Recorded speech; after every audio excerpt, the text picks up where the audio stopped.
Hello friends, welcome to my channel. Friends, अपने इस video को स्टार्ट करने से पहले मैं नए आने वाले यूज़र से रिक्वेस्ट करूंगी कि वो हमारे चैनल को सब्सक्राइब करके जल्दी से बेल आइकन के बटन को दबा दें। आज की इस वीडियो में मैं आपको बताऊंगी कि आप किस तरह से बच्चों की खांसी को दूर कर सकते हैं।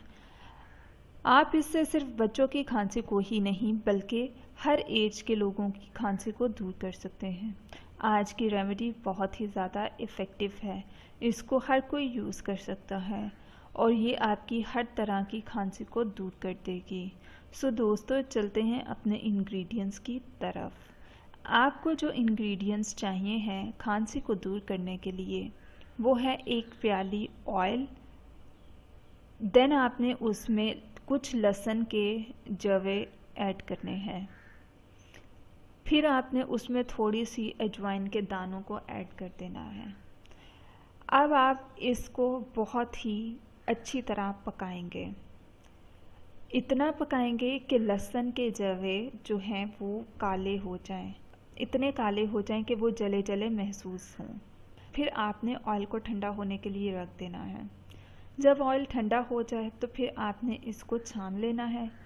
छान लेने के बाद आपने रोज़ रात को बच्चों की पसलियों पे मालिश करनी है और सीने पे भी अच्छी तरह मालिश करनी है। अब आपने पाँव के तलवों के नीचे विक्स लगानी है। आपके बच्चे को बहुत फ़र्क पड़ेगा। आपने ये ऑयल लगाने के बाद बच्चे को डायरेक्ट हवा में या एसी में या पंखे की हवा में नहीं लटाना। आपने उसको किसी साइड रूम में जहाँ पे पंखा ना हो वहाँ पे लटा देना है। इससे आपके बच्चे की रात आराम से गुजर जाएगी और उसको खांसी भी नहीं होगी। आप दूध में कच्ची हल्दी को भी ऐड कर सकते हैं और अपने बच्चे को दे सकते हैं पीने के लिए। ये भी बहुत ही ज़्यादा इफ़ेक्टिव होगी। इससे आपको बहुत ही ज़्यादा फ़र्क भी महसूस होगा और आप हैरान रह जाएंगे। सो दोस्तों, ये थी आज की हमारी बहुत ही छोटी और इफ़ेक्टिव रेमेडीज़। सो मज़ीद वीडियोस के लिए हमारे चैनल को सब्सक्राइब करके बेल आइकन के बटन को प्रेस करना ना भूलें।